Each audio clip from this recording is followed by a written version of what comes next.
오늘 하나님의 말씀은 요한복음 1장 1절부터 13절까지의 말씀입니다. 1절부터 13절까지의 말씀 저와 교독하시겠습니다. 태초에 말씀이 계시니라. 이 말씀이 하나님과 함께 계셨으니 이 말씀은 곧 하나님이시니라.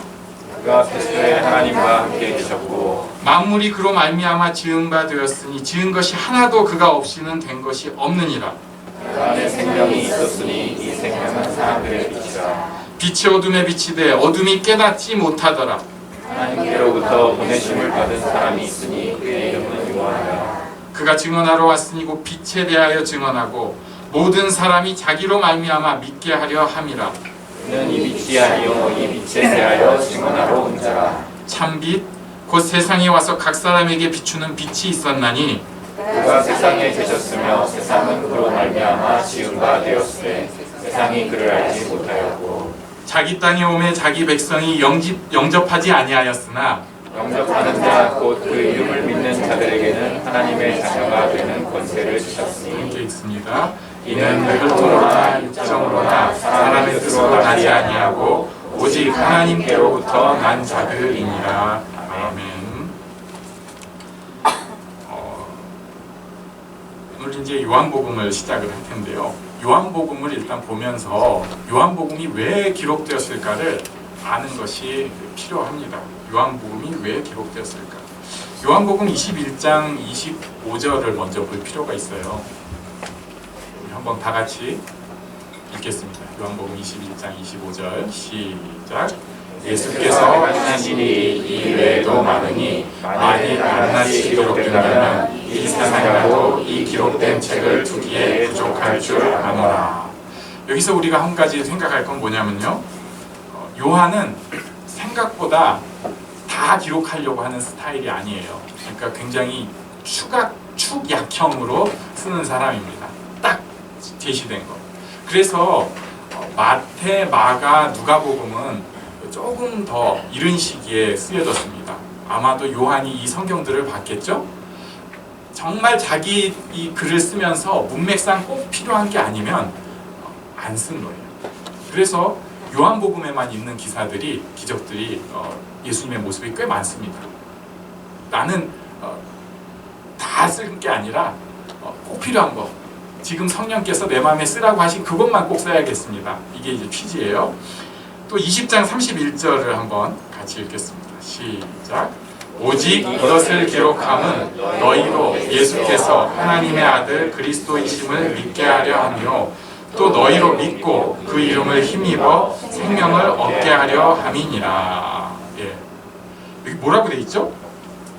이것을 기록한 이유가 예수께서 하나님의 아들 그리스도이심을 믿게 하려 하며, 첫 번째 이유가 나왔습니다. 예수님께서 하나님의 아들이심을 보여주겠다는 거예요. 우리가 지금 누가복음을 계속 쭉 읽었거든요. 누가복음은 사실 예수님이 사람인 걸 그렇게 보여주려고 합니다.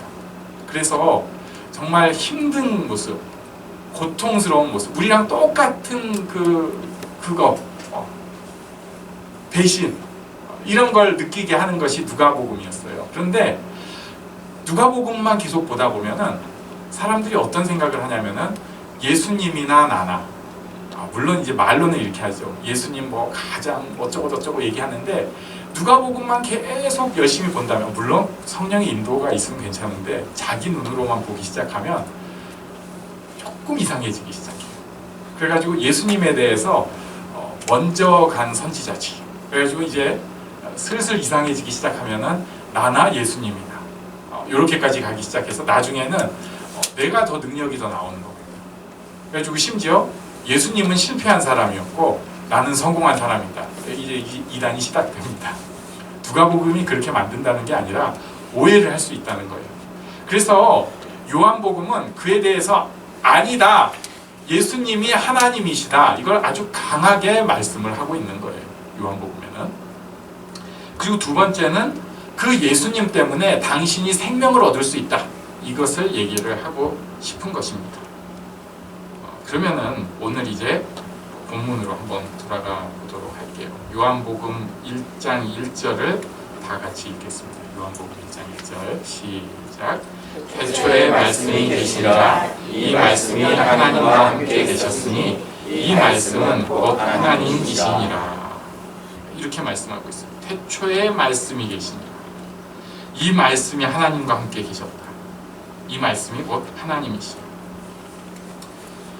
하나님의 아들 그리스도, 하나님과 하나 된 그리스도 예수님에 대해서 말씀을 하는 거예요.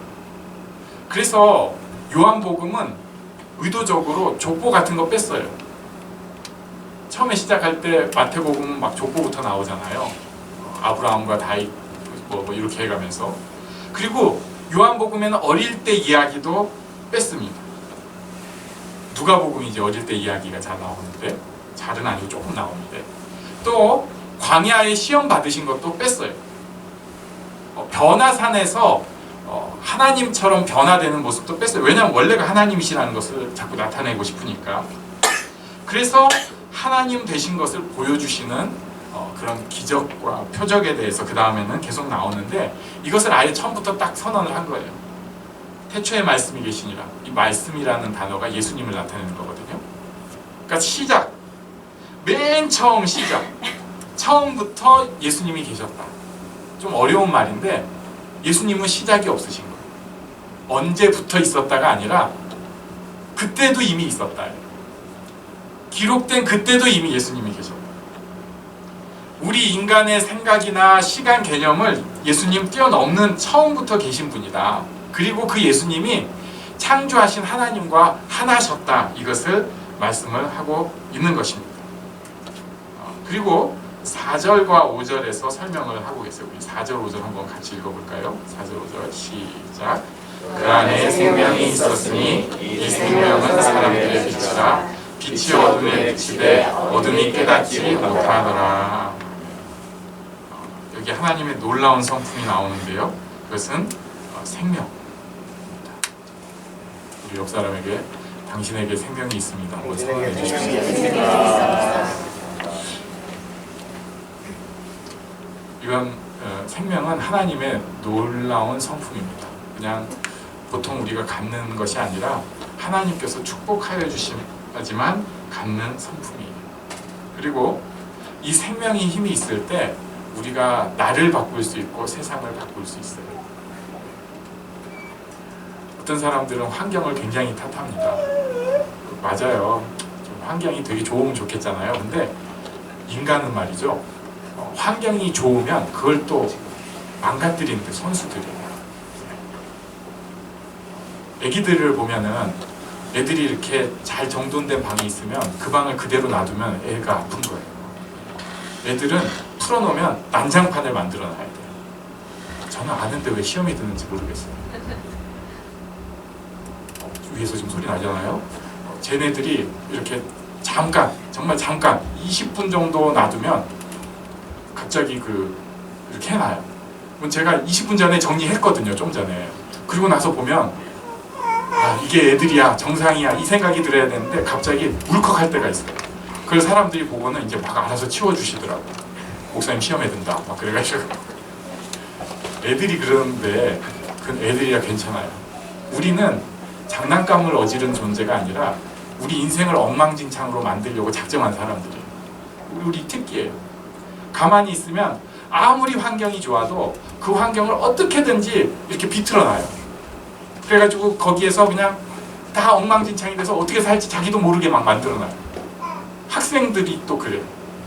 선생님들 진짜 고생을 하세요. 그래가지고 그걸 어떻게 제도로 어떻게 해보겠다고 하지만 제대로 잘 안 됩니다. 가정이 그렇습니다. 우리가 가정을 처음 꾸밀 때 누가 나쁜 마음으로 꾸며요? 네, 다 좋은 마음으로 꾸몄어요. 우리가 사람을 처음 만났을 때 결혼 안 하는 그 사람이랑도 좋은 관계 다 되고 싶어요. 그런데 우리 속에 있는 여러 가지 모습들이 복합적으로 아주 예리하고 지혜롭게 그걸 엉망진창으로 만들려고 해요. 그게 인생의 특징입니다. 이것을 깨뜨리고 이 엉망진창이 된 것을 바로잡기 위해서 필요한 것이 있는데 그게 생명이에요. 생명의 힘입니다. 그냥 죽어지는 게 아니라 거기에서 그것을 풀 수 있는 생명의 힘이 나와야 합니다.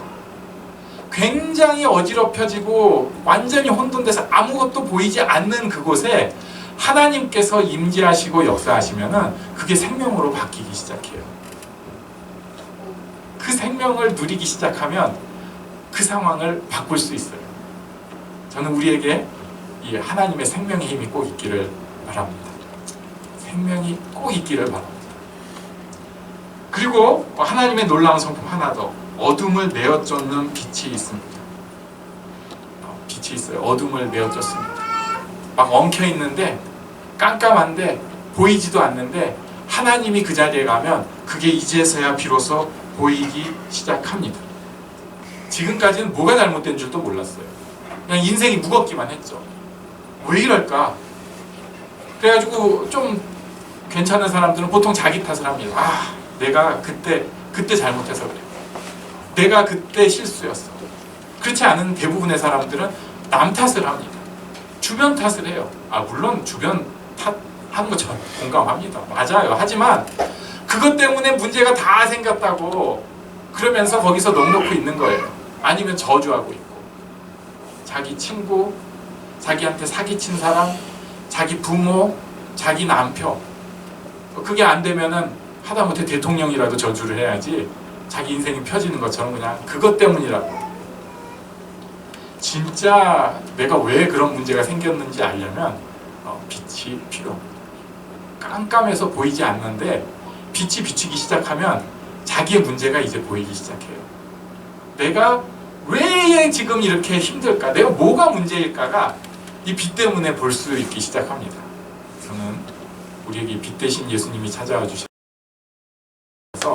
우리의 문제를 밝히 보여주시기를 원합니다. 그러면은 바꿀 수 있어요. 지금 이 지옥 아니요. 똑같은데 천국의 삶으로 바꿀 수 있습니다. 빛이 생명과 빛의 성품을 가지신 예수님. 문제는 어둠의 사람들이 깨닫지를 못하는 거예요. 몰라요. 어둠의 사람들이 생명과 빛이 임했는데 그걸 전혀 모릅니다. 그래서 하나님이 자신을 증언하기 위해 보낸 사람이 6절과 7절을 한번 같이 보겠습니다. 6절, 7절 시작. 하나님께로부터 보내심을 받은 사람이 있으니 그의 이름은 요한이라. 그가 증언하러 왔으니 곧 빛에 대하여 증언하러 온 사람. 제가 중간을 띄어 읽었어요. 네, 그래도 알아서 마셨을 줄. 네. 아직 태국 갔다 온 그 후유증이 조금 남아있는. 여기 지금 나오는 요한은 세례 요한이고요. 그 다음에 요한복음을 쓴 요한은 사도 요한입니다. 그러니까 나이 차이도 꽤 많습니다. 세례 요한이 아마도 사도 요한보다 약 15세에서 그러니까 10살에서 20살 정도 더 많을 걸로, 정확한 기록은 우리가 알 수 없지만 그 정도 추측을 해요. 그런데 하나님께서 이 세례자 요한을 보내셨어요. 보내셨는데도 세상이 이것을 알지 못합니다. 이것을 10절과 11절에 다시 한번 설명을 하고 있어요. 여기는 제대로 읽겠습니다. 같이 읽습니다. 10절, 11절 시작. 그가 세상에 계셨으며 세상은 그로 말미암아 지은 바 되었으되 세상이 그를 알지 못하였고 자기 땅에 오매 자기 백성이 영접하지 아니하였으나. 예수님이 계셨는데 세상이 그를 알지 못합니다. 창조주인 예수님 알지 못하고 자기의 백성인데도 백성된 자들이 예수님에 대해서 몰라요. 그래서 여기 영접하지 않았다 이렇게 말씀을 하고 있습니다. 제일 안타까운 게 교회 다니는데 예수님 몰라요. 하나님에 대해서 안다고 얘기를 하는데 예수님 몰라요. 창조자를 몰라요. 한때 설문지 전도를 한 적이 있었습니다. 우리나라에서도 꽤 했고 지금도 이제 신천지 이단이 설문지 가지고 전도하려고 해보다가 요새는 그것도 잘 안 하더라고요. 아무튼 그 미국에서 이게 사실 시작된 거예요. 1960년대 CCC에서 처음 시작한 걸로 제가 그렇게 알고 있습니다. 그래서 여러 가지 설문 질의응답이 있어요. 그리고 가가지고 그걸 질문을 합니다. 거기에 있는 대표적인 질문이 뭐냐면 나사렛 예수를 누구라고 생각하십니까? 예수님 누구라고 생각하세요? 라고 질문을 합니다. 그러면은 제일 많은 답이 뭐냐면요. 보통 우리가 추측할 땐 이렇게 생각을 해요. 기독교 창시자 아니면은 성인, 그러니까 뭐 4대 성인 중 하나, 이렇게 좀 객관적인 시각으로 답을 할 줄 알았는데 의외로 대부분의 사람들이 가장 많은 답이 뭐냐면 예수님이 누구십니까? 하니까 하나님의 아들, 이렇게 쓰는 거예요. 그러니까 정답을 아는 거죠. 그런데 어떻게 그렇게 결론을 내리게 되었습니까? 거기에 나오는 대부분의 답은 모르겠습니다. 이렇게 답이에요. 정답은 아는데 왜 그 정답이 나왔는지도 모르고 내가 그 답을 받아들였는지도 몰라요. 예수님이 하나님의 아들이라는 어떤 인식은 가지고 있는데, 들은 풍월은 있는데 그게 무슨 의미가 있는지, 그게 나랑 어떤 관계가 있는지, 내가 어떤 상태인지는 모른다는 거예요. 그러나 여기 본문에 보니까 다르게 표현을 하고 있습니다. 12절, 13절 말씀을 다 같이 읽겠습니다. 시작. 영접하는 자, 곧 그 이름을 믿는 자들에게는 하나님의 자녀가 되는 권세를 주셨으니 이는 혈통으로나 육정으로나 사람의 뜻으로 나지 아니하고 오직 하나님께로부터 난 자들이니라. 아멘. 여기 예수님에 대해서 말씀을 하셨는데 받아들였다는 것을 영접이라는 표현을 했어요. 영접하는 자, 받아들이는 사람, 자기 것으로 삼은 사람, 결혼 상대자로 받아들일 때 이 말을 써요. 주인이 손님들 와가지고 집에 들어올 때 어서 오세요 할 때 이 말을 씁니다. 예수님을 받아들이는 사람, 그것을 오늘날로 바꿔 얘기하면요, 예수님을 받아들이는, 즉 예수님을 신뢰하고 의존하는 사람. 그냥 저기 계신 분이 아니라 예수님을 받아들이고 신뢰하고 의존하는 사람이에요. 이 사람에게는 하나님의 자녀가 되는 권세를 주셨다고 말씀합니다. 예수님을 받아들이고 예수님이랑 더불어 살고 신뢰하고 의존하면서 살아가는 것, 이것이 영접한 사람입니다.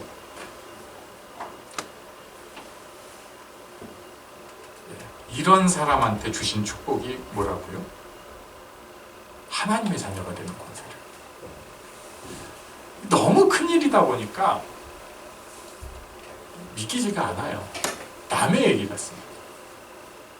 영접하는 자,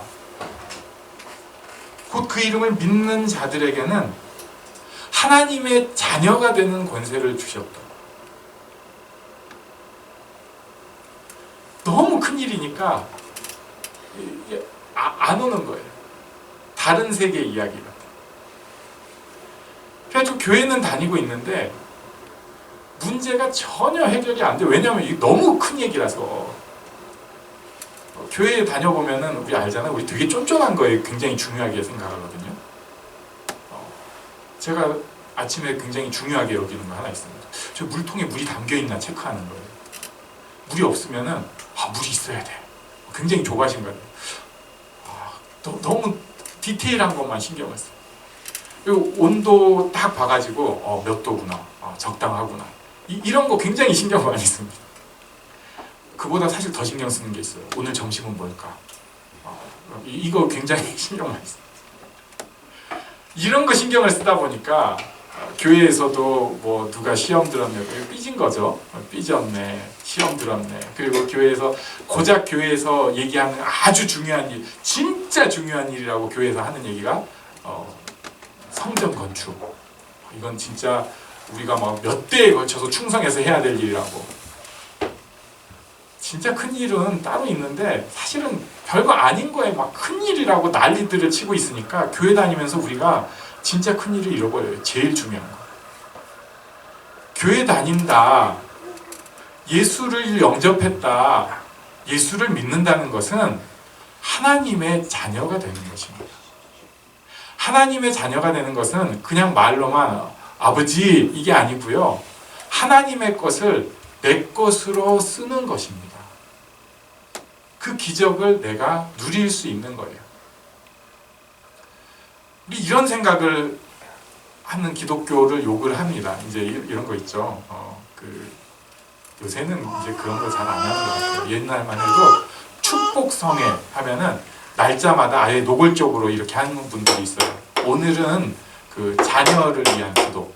그래가지고 자녀 축복일이에요. 그러면은 자녀 데리고 가지고 자녀들 여기 강단에 다 오라고 해가지고 목사님이 다 안수해주면서 기도하면서 지혜가 되게 해주시고 머리가 되고 꼬리가 되지 않게 하시고 막 하면서 막 굉장히 그렇게 기도를 해요. 자녀가 잘 돼야 된다고. 그 다음에 제일 좋아하는 사람들이 물질 축복의 날이 있어요. 그러면은 하늘을 열고 우리에게 보화를 열어 막 그러면 그날은 목사님 모션이 주로 이래요.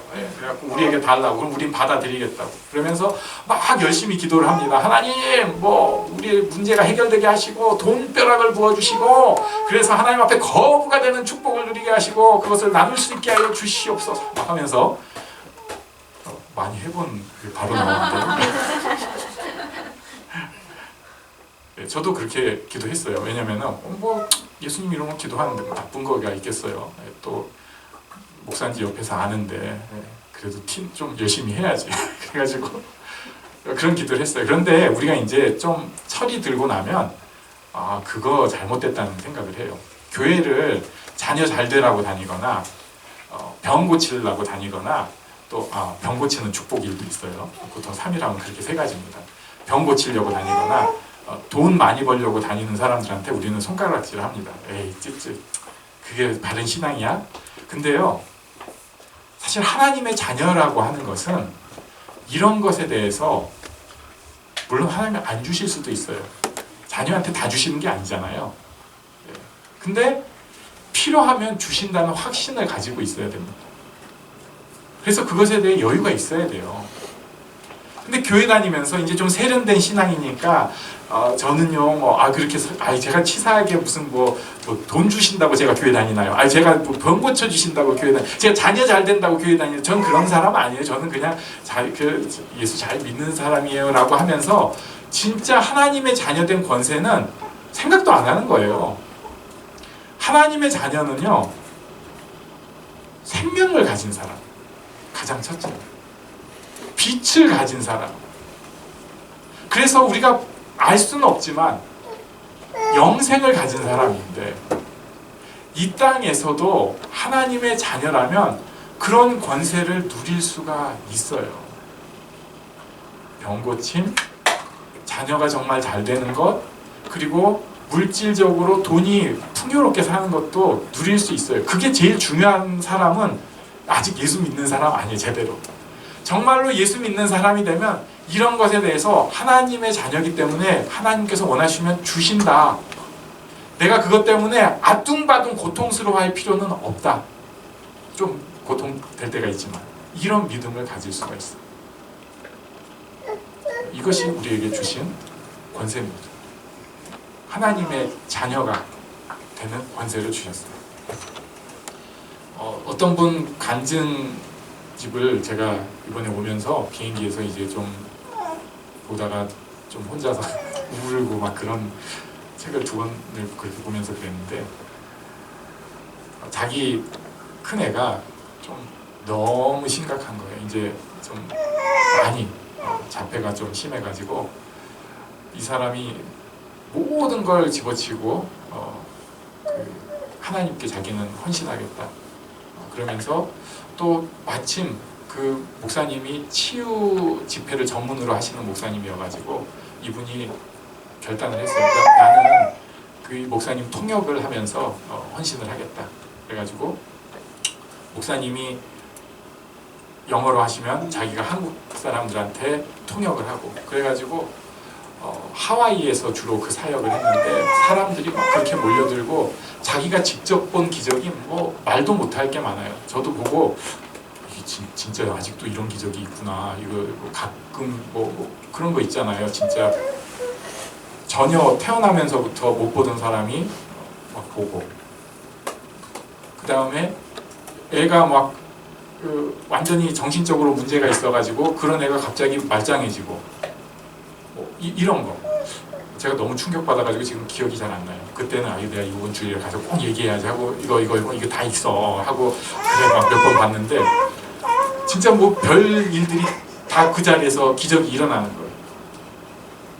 근데 자기의 나은 없었어요. 그러니까 이분이 더 힘이 들어가지고 막 기도하고 몸부림쳤어요. 또 문제가 생겼어요. 자기 눈이 안 보이기 시작하는 거예요. 자기 눈이. 망막 분리증이 와가지고 어떡하나. 난 하나님 일해야 되는데 하나님 왜 제 눈을 이렇게 앞을 못 보게 하셨나요? 그래서 이제 그 하와이에서 의사가 당신은 이거 안 된다. 이제 저기 그 점자 공부해야 되고 지팡이 쓰는 거 배워야 된다. 이렇게 얘기를 했어요. 근데 결론적으로 이 사람 눈 안치가 됐고요. 한국에 와가지고 서울대병원 가서 그런 얘기를 들었대요. 당신이 영어를 못해서 잘못 들은 거 아니냐. 이 멀쩡한 눈 갖고 왜 이상한 소리를 하느냐. 이런 얘기를 들었고 얘도 다 완전히 깨끗게 나왔어요. 근데 저는 그때 그 행간을 보는 거예요. 우리는 결과적으로 난 안 내 이렇게 하는데 이 사람이 그 치유 사역을 보면서 자기가 옆에서 보면서 약 3년간의 기간 동안 자기만 안 낳는 자기 가정만 자기만 문제 있을 때 어떤 생각을 했어요? 남의 일로만 생각을 하는 거예요. 하나님의 자녀가 되는 것을 평안이 진짜 있는가? 우리 가정이 바뀌는가? 내 인생이 바뀔 수 있는가? 내 엉망진창이 빛을 비출 수 있는가? 남의 일로만 생각을 할 수밖에 없는 2년을 넘도록. 그런데 하나님께서 여러 가지 이유 때문에 늦추시더니 필요하니까 또 주신 거예요. 그럴 때 제가 책 보면서 좀 아쉬운데 그 떡 주셨으면 막 할렐루야 하면서 그게 한 장 정도 나와야 되잖아요. 한 줄로 나오더라고요. 치유해 주셨다. 참, 앞에는 막 그 고통에 대해서 막 어쩌고 뭐 어쩌고 막 해놓고 치유해 주셨다. 지나고 보면은 아무것도 아니니까 자기도 책 쓸 땐 그랬겠죠. 하나님의 자녀가 되는 권세는 이런 거에 그렇게 막 흔들리면서 고통스럽게 살지 않는 것입니다. 세상에서 정말 내가 누릴 수 있는 복된 것을 누릴 수 있는 것입니다.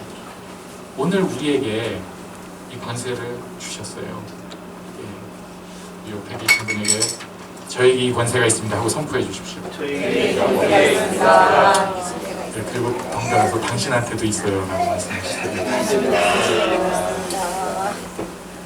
예수님을 받아들이는 사람, 믿는 사람, 신뢰하면서 어쨌든 살려고 애쓰는 사람, 그런 사람에게 하나님의 자녀가 되는 권세를 주셨습니다. 그런데 또 신기한 게 있습니다. 이게 또 사람마다 달라요. 어떤 사람은 진짜 그런 큰 기적, 큰 감동 속에 막 살아가요. 그럼 우리가 옆에서 볼 때 부럽다. 하나님이 말씀해 주셨대요. 귀에 진짜 쩌렁쩌렁 울리게 말씀해 주셨다. 이런 사람이 있어요. 실제로 있어요. 또 하나님이 그 마음에 막 눈물을 그냥 막 펑펑 쏟아지게 주셨다고.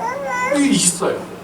하나님께서 또 정말 기도했더니 막 이렇게 아픈 데를 놓고 기도했더니 그게 갑자기 쑥 변해가지고 그 사람 진짜 신앙생활 잘하겠네 이 생각을 하는데 제가 보기엔 그렇지는 않습니다.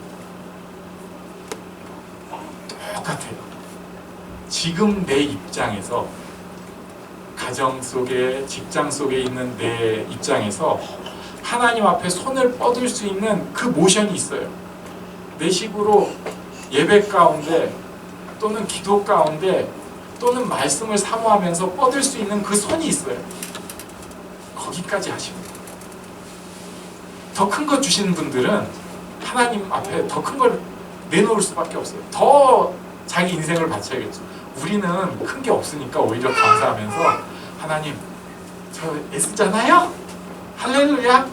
이거 믿음이 큰 사람들이 보면 아이고 저것도 헌신이라 이 정도일 수 있어요. 사실 있잖아요. 막 자기 인생 다 뭐 바쳐가지고 제 전 재산을 바치고 저희 가족을 다 드리고 제 인생을 다 바치겠습니다. 이렇게 우리한테 그런 거 요구하시는 거 아니에요.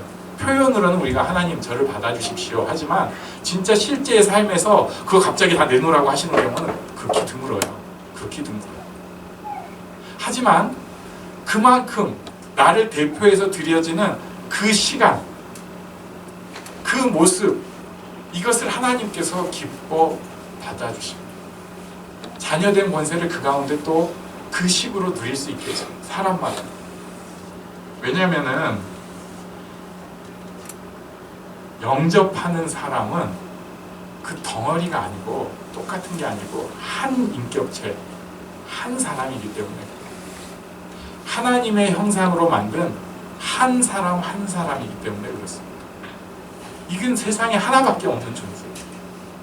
하나밖에 없어요. 그러니까 이 사람한테 맞춰서 하나님께서 가장 놀라운 은혜를 딱 맡겨주십니다. 나한테 맞춰서. 이것을 믿고 하나님 앞에 나아가는 우리가 되기를 바랍니다. 우리 옆에 계신 분도 굉장히 독특한 사람입니다. 얼굴 봐도 좀 독특하게 생겼죠? 네, 나쁜 뜻이 아니고 독특합니다. 그런데 이 독특한 사람을 하나님께서 독특하게 인도하실 거예요. 저도 그렇고 우리 모두를. 이 시간에 우리 잠깐 기도하는 시간을 가지려고 하는데, 영접하는 사람은 하나님의 자녀가 되는 권세를 주셨습니다. 그러면은 그 하나님 앞에 정말 이 자녀된 권세를 누릴 수 있어야 됩니다. 이것을 기도로 좀 누려보는 시간을 갖게